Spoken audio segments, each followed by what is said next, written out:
I was obviously very proud to be offered the job, the country that I hold most dear. Once again, England crumble in the tournament. It ended horribly with an inexplicable loss to Iceland.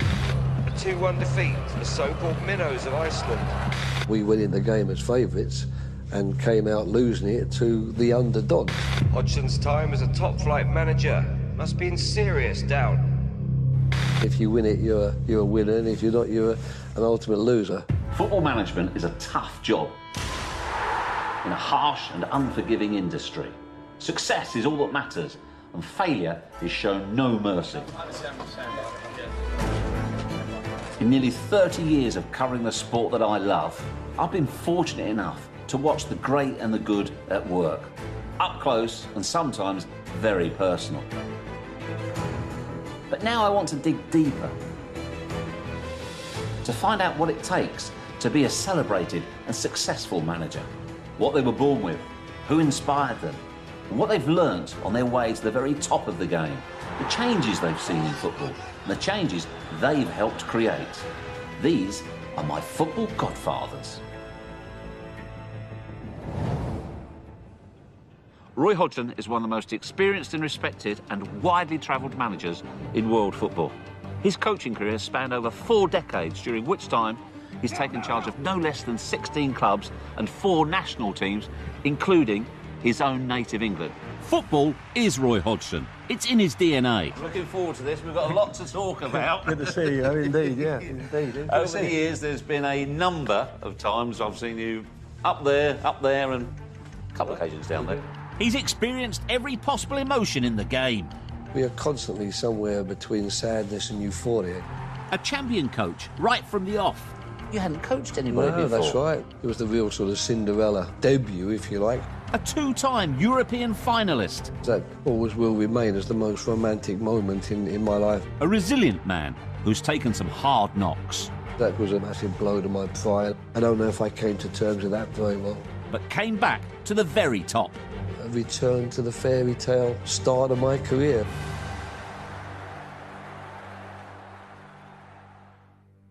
Roy, smashing to see you. And in many ways, how much do you feel that you have come full circle, not just because you're back at Crystal Palace, where you played as a youth, but also to the area where you're from? Absolutely, yeah. It's quite strange travelling to work each day, you know, through so many areas that I remember so well, and you keep getting memories that come flooding back to you, things that you haven't really thought about for years. So it's really good to be back at Crystal Palace in that respect. I never expected it as such, but it is a question, I think, as you rightly say, of coming full circle.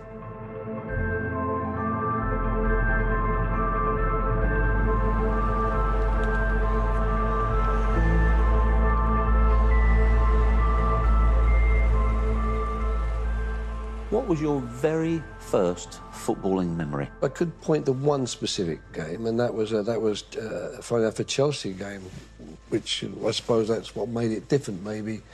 I remember going to Chelsea against Blackpool. I don't know how old I would have been. I'd guess 6 or 7 years of age. I remember watching the game on my father's shoulders.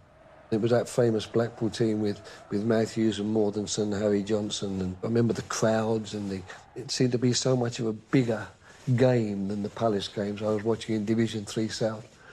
And coming out, in particular, the rush of people, it must have been the Shed End, I guess, the rush of people coming out and the crush. So I definitely remember that.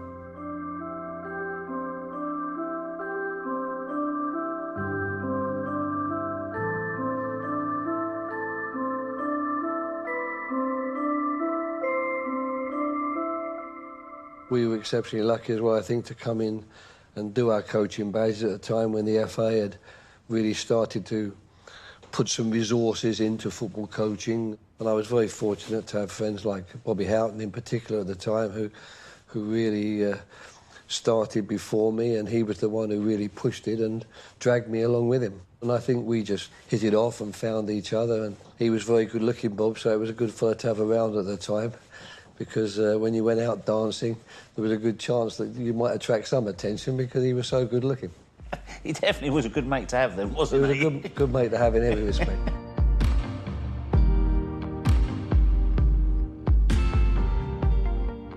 He came there and they won the league the first year. The second year they did double, and they were winning comfortably. You know, they were a heavy margin, if you like, from the next team in the table.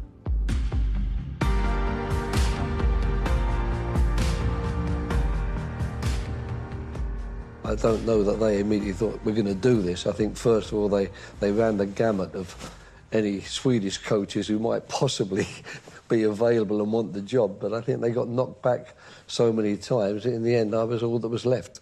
So, bearing in mind that you're aware of that doubt, what was the reception you received like and the level of scepticism? Well, funny enough, there wasn't any. That's the strange thing, really. It was a... But you hadn't coached anybody before. No, that's right, no. I think partly the respect that everyone had for English football at that time was important, and luckily it was a group of players, I think, who, you know, they were staring down the barrel of a gun after the previous season, surviving on goal difference. And I think basically anyone who came in with the sort of enthusiasm and passion that I had, and some almost riding roughshod over everybody just to get ideas across, I think probably that suited them all at the time, because they were quite happy to say, OK, if this is what you think, we'll try and follow you.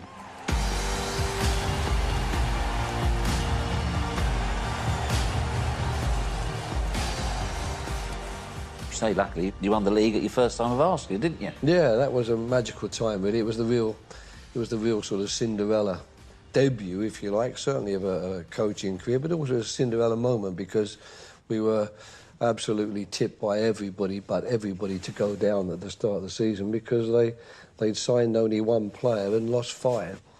And it was all players who'd come up from the so-called reserve team that were now forming the first team group.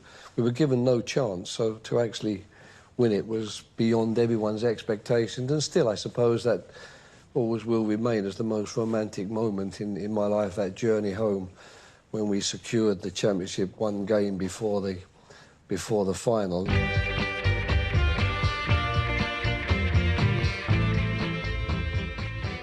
We got on the bus, and in those days players used to drink on the bus anyway, you know, and certainly they were drinking that day, as was everybody else for that matter. And we're driving about halfway down the major motorway that goes from Jönköping through to Halmstad, and suddenly this guy, Stig Nielsen, the team manager, looks at his watch and says, they've got the sports programme on in 5 minutes. You know, they're going to be showing, you know, the images of us securing the championship.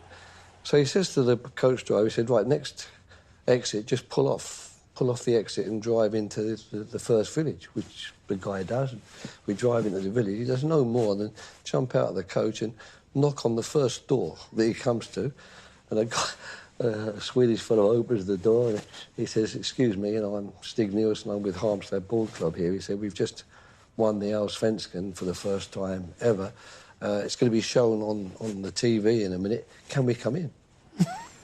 And even more amazing, the fellow said, yeah, please, come in.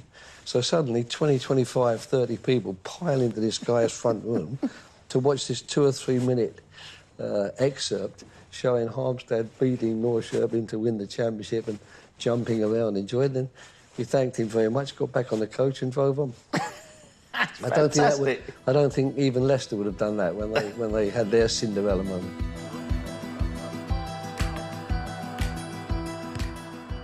At that time, it was the time of West Germany and Bayern Munich.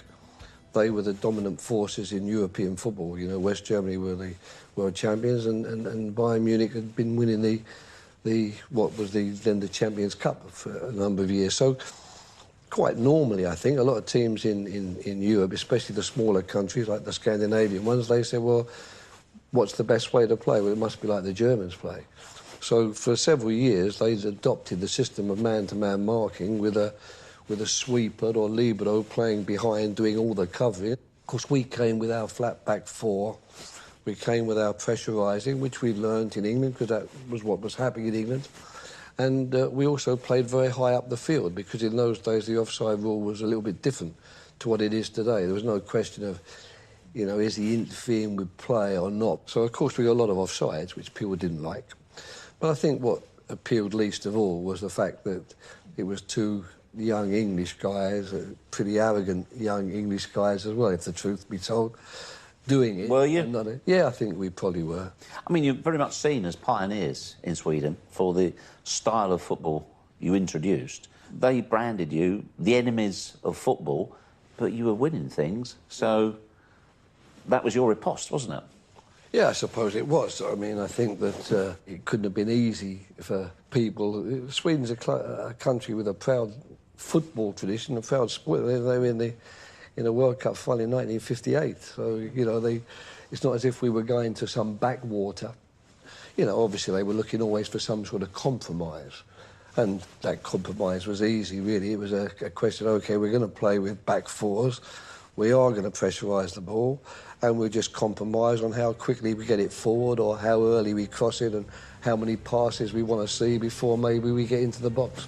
Bit of finesse added. Perhaps, yeah. It started so well, and then it went badly. I'm in the role because I deserve to be in the role. Being sacked was a massive blow. I don't know if I came to terms with that very well.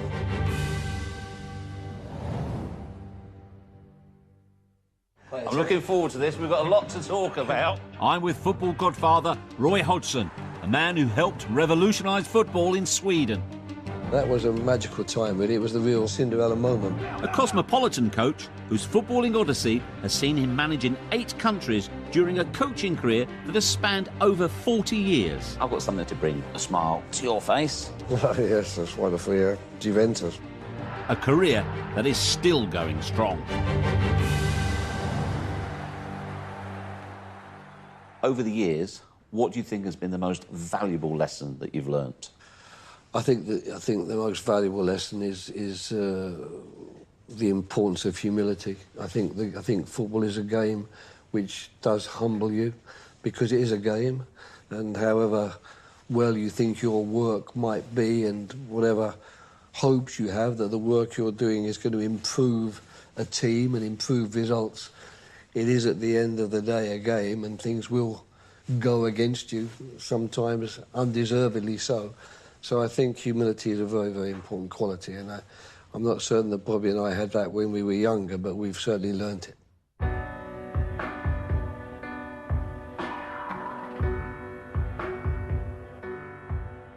You're doing well, Bob Houghton's doing well, and you decide to go to Bristol City together, in what should have been the dream team, and it turned into a nightmare. Well, it was never a nightmare, really. When I got there, I think I'd only been there about a week when the letter dropped on the chairman's desk saying that unless you can reduce the wage bill by some ludicrous amount, we're going to pull the plug. So from that moment onwards, it's, well, who can we sell and how can we get some money in? And what few good players we had were sort of disappearing in front of our eyes, and we were losing matches, of course.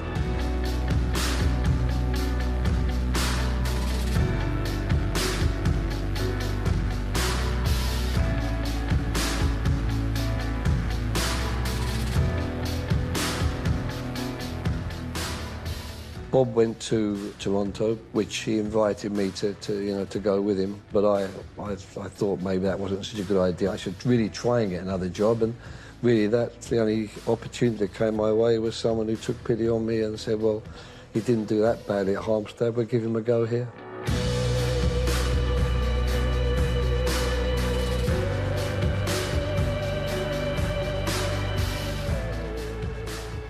Five great years there. Titles on the bounce. There's now a part of Malmo Stadium which is named Roy's Corner.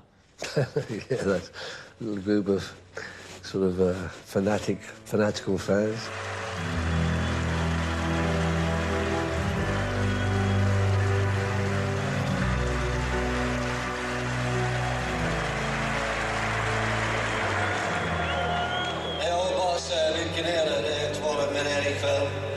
Jag tycker atmosfären på stadion är helt fantastisk. Jag gratulerar alla.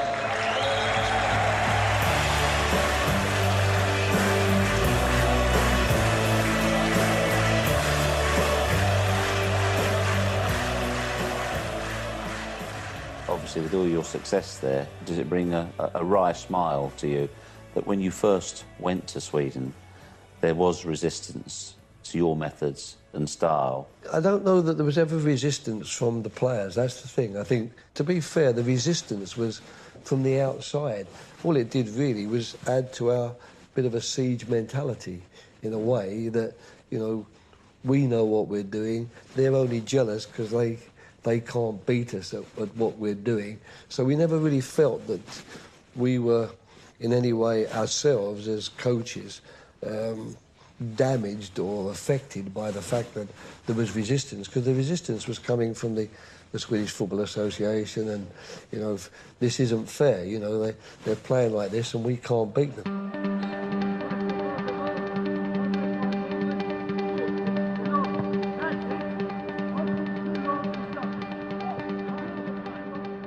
I don't think it was a popular appointment. I mean, I don't think people were saying, fantastic, now we've got an English coach who's been at Nurse to Max. I'm certain they would have rather have had the Pep Guardiola or Jose Mourinho of the time. So immediately they're looking at me with some degree of scepticism. They'd heard one or two things about the way I was working, and they thought this guy... You weren't Swiss, though? No, although, funnily enough, at the time, people suggested that might not have been such a disadvantage, because Switzerland is 3 countries in one. Yes. And there is a degree of jealousy between the countries, in particular between the French speakers and the Germans, Italians too, but So as a neutral, you could unite them? So as a neutral, to be fair, you know, no one could say, well, he's favouring the French because he's Swiss French, he's favouring the Germans. Basically, they had to see me as a neutral as far as the players were concerned.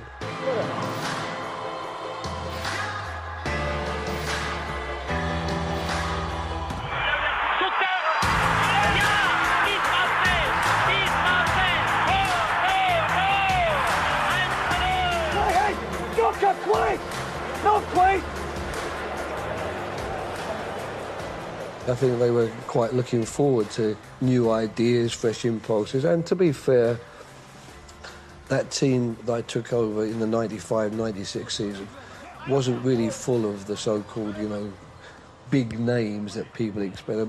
The names that people would know really would, Paul Ince, I suppose, would have been, and Roberto Carlos. They'd have probably been the 2 really big names. I don't know these were the sort of players anyway who were that big that they'd be saying, who's this coming to coach us? The second year we added some bigger names.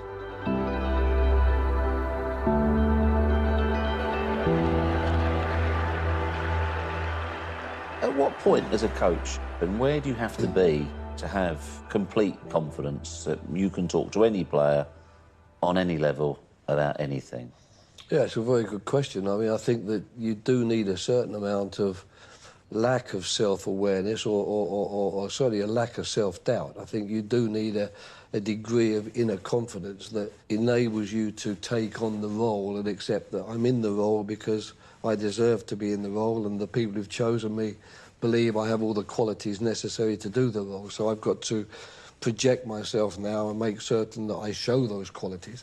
I think that if you start doubting yourself too much and wondering, I wonder what this player's thinking or that player's thinking. But on the other hand, I think you do need the people skills to a large degree and an awareness of how you treat people and how you react with them. I've always tried very hard to be respectful to players and to make certain that they realise that all the coaching and the things I'm telling them, or maybe sometimes even criticising, it's certainly not them I'm criticising. It's no disrespect to them or what they've done in the game. It's purely a question, really, of trying to get the best out of what they can do for the benefit of the team.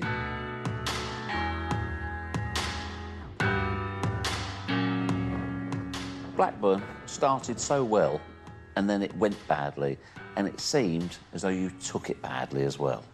I did, yes, I took it very badly. I mean, I've been blessed at that stage, you know. I didn't think that... I think in those days as well, at least for me, the being sacked was a massive blow to my pride, I suppose.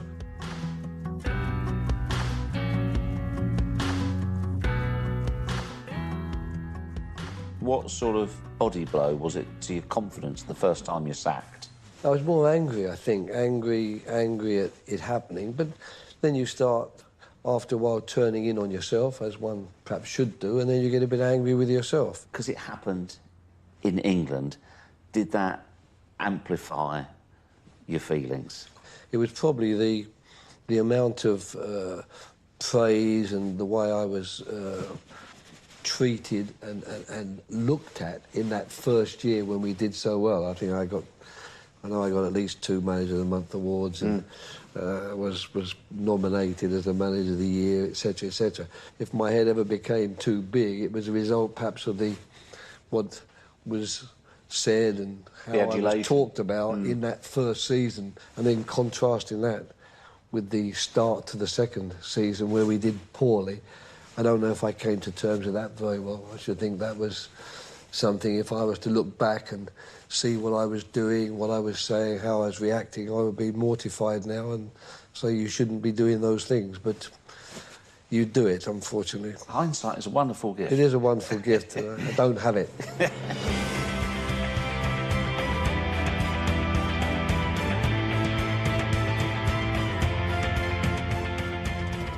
You go on your travels once again, Denmark, Switzerland, Finland.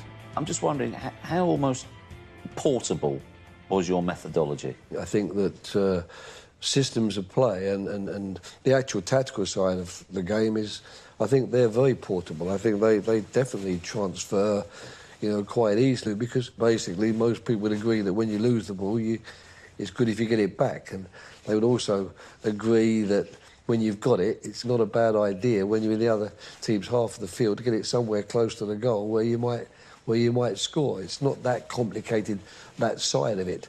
What doesn't necessarily transfer is the leadership aspect, how you're going to approach the subject, how you're going to get that message across, how you're going to persuade, if you like, this new group of players, different country, different culture to the one that you're used to. How do you reflect now on your all-too-brief time at Liverpool? I went in with my eyes open, knowing that it could be difficult because the people actually who were chosen to appoint me were probably not going to be the people who were going to be there fairly short into my reign.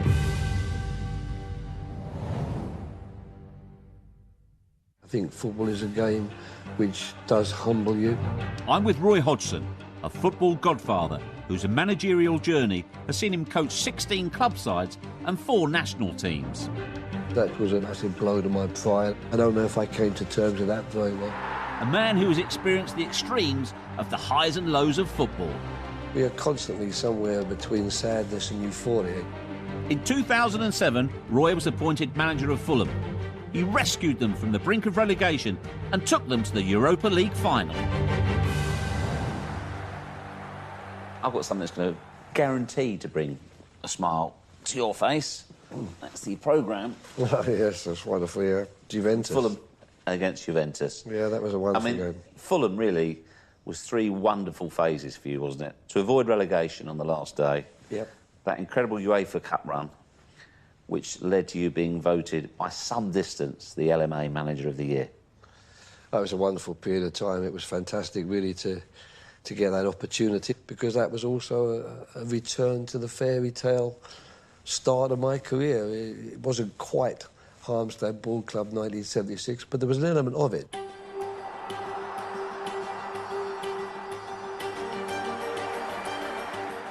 When we played Manchester City, we were losing 2-0 at half-time. Basically, we were mathematically down with 4 or 5 games left to go. And I remember that team talk, what do you do with a group of players where, they know the league table as well. And they're 2 goals to it out. I think I just did the classic, let's win the second half. The old classic thing that you say, But to be honest, I certainly didn't go in there with any Churchillian-type speech saying we can still do this, because, you're looking at players who are looking at you thinking, well, we can't still do this, basically. The City of Manchester Stadium. What's happening? Oh, my goodness! What a goal! But who to, Paul? Fulham are winning 3-2! Cameron's got put through by Bullard on the left, 1v1, he's getting chased back, and he hits a peach of a shot with his left foot into the top corner. I can't believe it. I can't believe it. 3-2 to Fulham, I can't believe it. This game has been unbelievable. What a finish. It was a mountain to climb, but we we did it, and it was nice to score that winner. You know, 2-2 would have been a good result, but 3-2 was really extraordinary.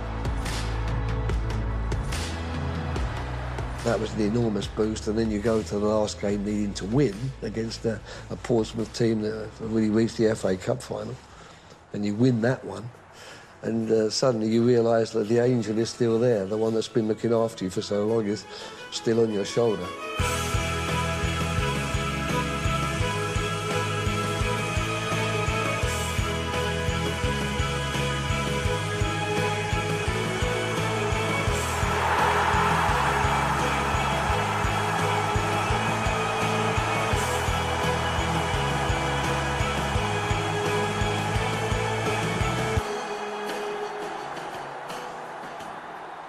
It's quite amazing, really, that we did so well, because all of the teams we played, funnily enough, as we got to the knockout stages, had come from the Champions League.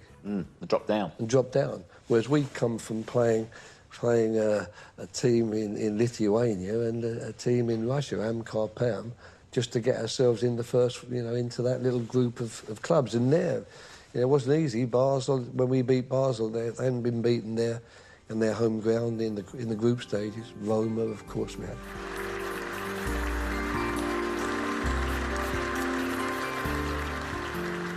Wonderful run. You had the whole country behind you as well. What did it mean to you when you won that award? Yeah, it was fantastic. It was some very nice things said. Alex made some very, very nice comments about it. It was a very proud moment. There's no doubt about that. I mean, let's be candid. It must mean a lot more than the likes of us in the media saying nice things about you. It's very difficult to be liked by everybody, accepted by everybody, respected by everybody. But if you can choose which body of people that you would most like to respect you and say good things about you in your profession, it will be your fellow professionals who are living the same life, really, the same highs, the same lows. We are constantly somewhere between sadness and euphoria. You know, there's nothing really in between. And sometimes the danger of that is that sometimes in your sadness and despair at a poor result, you perhaps shouldn't be so sad and so despairing because the team has played extremely well, and vice versa. In your euphoric moments, you should be watching out because you've got the result, but actually you didn't do well at all. The team played very badly. You were just unbelievably lucky. Well, as you know, often you cannot apply common sense and logic to football. No. Quite often. We have to try to, that's the only thing. We have to try to.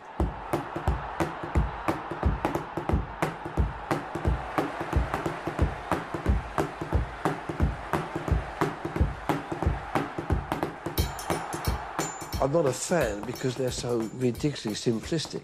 Shots on target, what does that really mean? It's the same with possession. Corner kicks, well, the ones that really annoy me are comparing players. They're comparing a player who's played 35 games and his percentage success with a player who's played 8 games. And those things don't make sense to me. But I blame the media myself. You guys obviously know what people tune in to watch. I just don't tune in to watch that. You know what they say, lies, damn lies and statistics. I know that one. Making an entrance, Roy Hodgson, who saved tiny Fulham from relegation and took them to a European final, now has to mastermind another resurrection, this time at Liverpool.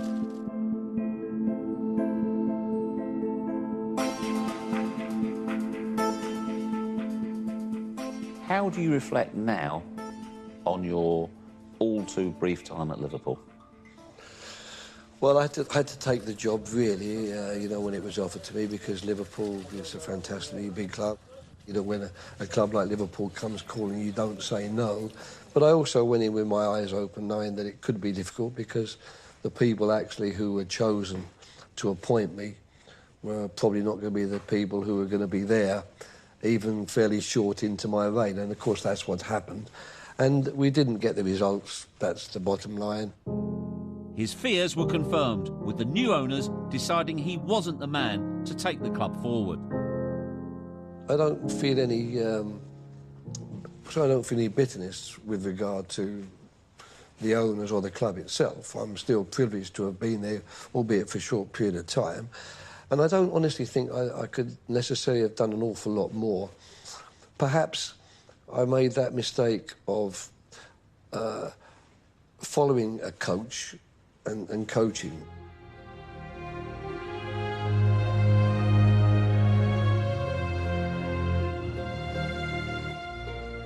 Jamie Carragher said to me, maybe if you'd have come in and done a bit less coaching and a bit less tactical work and, you know, maybe just a few more games and five-a-sides and, you know, cheery practices, whereas really what you did, you carried it on as it had been, basically, because there had been a coach there before in Benitez who'd coached the team very well and was tactically disciplined. I suppose I'm carrying on the same way. Maybe with hindsight, but you don't do that. You know, that wasn't me, really. I mean, unfortunately, they got rid of one type of coach and replaced, or manager, and replaced him with exactly another similar type of manager. It ended horribly with an inexplicable loss to Iceland. No losses are inexplicable, I'm afraid. You know, you lose because you don't do what you need to do on the day. And we went in the game as favourites and came out losing it to the underdogs.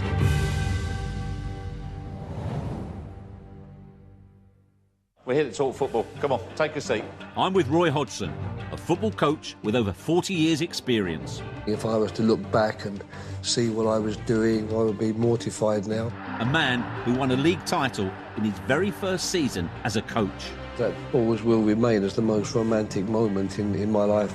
He is someone with football running through his veins, who's passed on his knowledge to hundreds of pros down the years. If we do this, you all buy into it. In 2012, Roy took the position that many coaches regard as the pinnacle of their career, managing their national team. For Hodgson, that meant England. England. You'd managed other nations. Did you go in with your eyes wide open that England would be different? I knew it would be very different in terms of perception and the pressures of the job, because, you know, it's a much bigger football nation, you know, with respect to Switzerland, with what, 8 million people at the time, I think maybe 10, and Finland with 6. And what's more, here I'm coming back to the country of my birth, the country that I hold most dear, and what's more, a country which really is renowned for its football passion. And, of course, for the scrutiny that being an England manager brings with it. So I suppose I went in with my eyes wide open in that respect. I'm looking forward enormously to the task ahead. Everyone knows it's not an easy one. But I'm also hoping that everybody, fans, supporters, everybody within the country will get behind the team, because it's the team that counts. It's the team which will win us matches. And what I would do is I'll do my very best to make sure the team is as well prepared as possible for the task that lie ahead. So I'm grateful for the chance to be the manager of England, and I'm really looking forward to it. I didn't think it was going to be that much different to coaching the other national teams in terms of the work we would do in the training sessions and in preparations for the game, and that was really very much the case. I was obviously very proud to be offered the job, because if you treasure your football career, I don't think you're going to get a better accolade to the career you've had than being offered the job of your own national team at the end of it.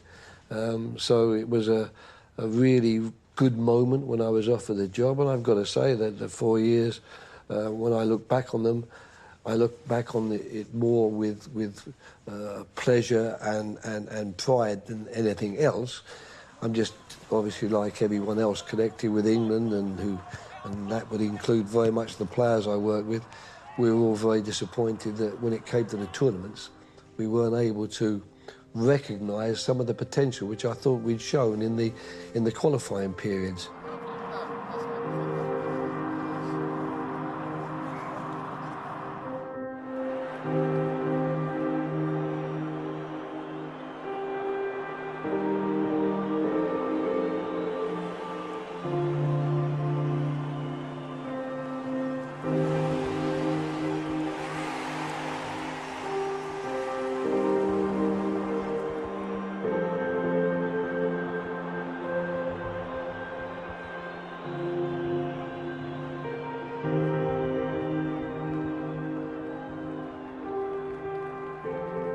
You're not the first England manager not to have enjoyed success at tournaments. We don't seem to be very good at tournaments.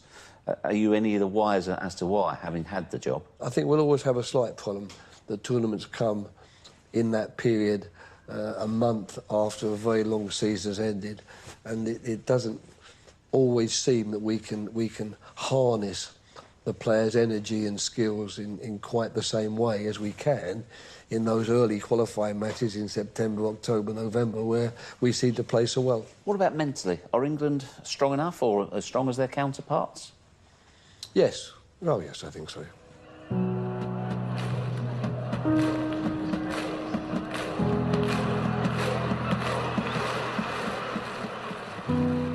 It's just a very disappointing performance. I'm glad to see the back of it. Roy Hodgson, bye-bye, just like the EU. I'm no longer the England manager. My time has been and gone. I'm really, really disappointed. I didn't see the defeat coming. Both myself, my coaching staff and the players, of course, we feel very, very sad that we couldn't deliver what we wanted to deliver. It ended horribly with an inexplicable loss to Iceland, but that doesn't tarnish your reflection of your time with England, that one specific game.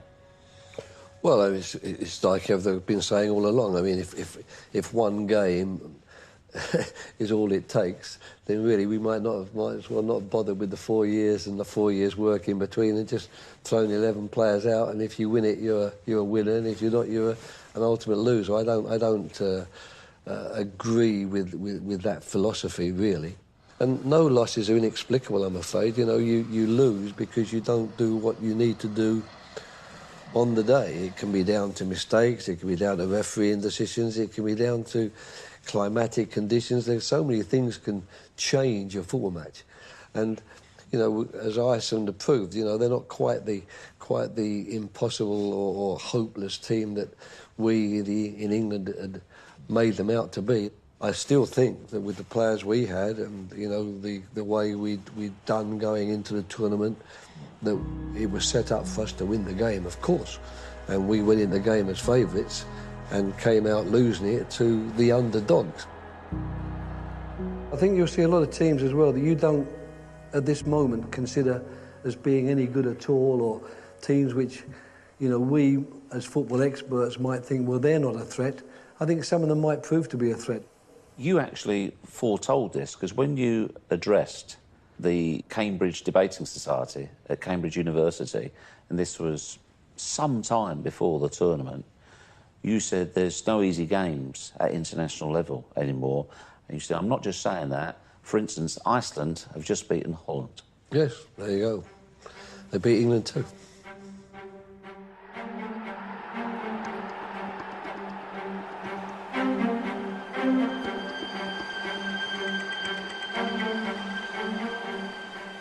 The very first time you walked along the dugout, were you tempted to look up on the terraces, the spot where you stood as a boy? It's not there anymore, I'm afraid. It's the Holmestone Road stand now. It was the Holmestone Road terraces, so I couldn't actually look at that. But it was an interesting experience, I must say, and it was tremendous, the reception that I got from the crowd, it is one of the best supportive crowds, I think, in the league, and it was really a very moving occasion to walk that quite long distance we have from the tunnel to the dugout and see so many people wishing you well and offering their support and hoping that, you know, as a manager and coach, you can do something to help their team move up the table.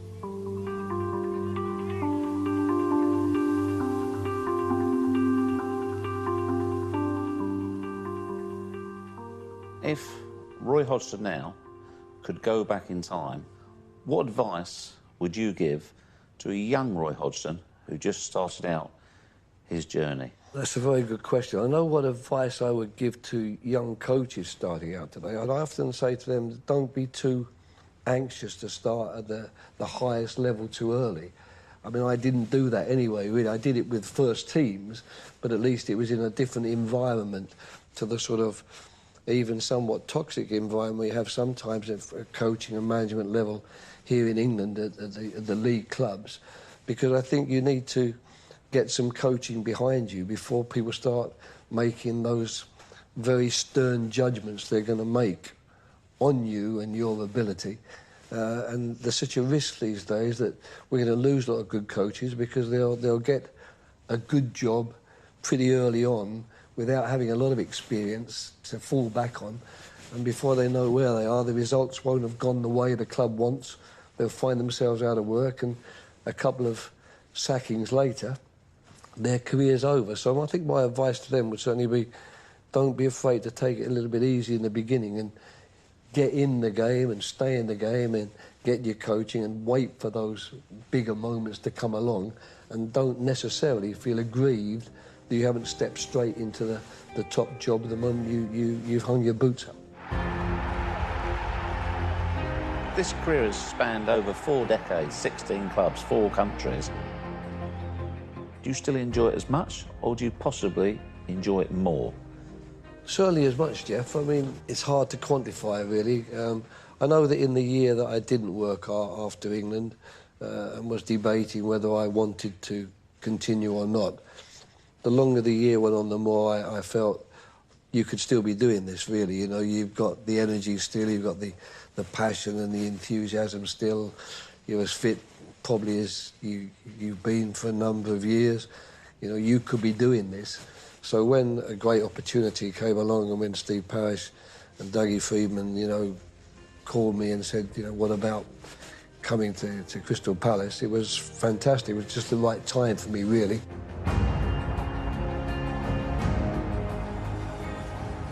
When you finally hang up the tracksuit, how do you think you'll look back at your career, and how do you think you would like to be viewed as a coach? I like to be viewed, I think, as a coach who was serious about his job and serious about his work, but was personable and could develop, you know, good personal relationships with the players he's worked with. But I don't know that when I hang up my tracksuit, because I think the boots were hung up a long time ago, and if they weren't, they certainly should have been. I don't know that my legacy will bother me that much. I feel satisfied with this career. I think I've been extremely lucky. When I started in '76, I never dreamt I'd be having a prestigious interview with such a prestigious interviewer. You old flatterer. You old flatterer. As you here today, so I suppose I should be lucky with that, Jeff. Thank you. Pleasure. Thank you.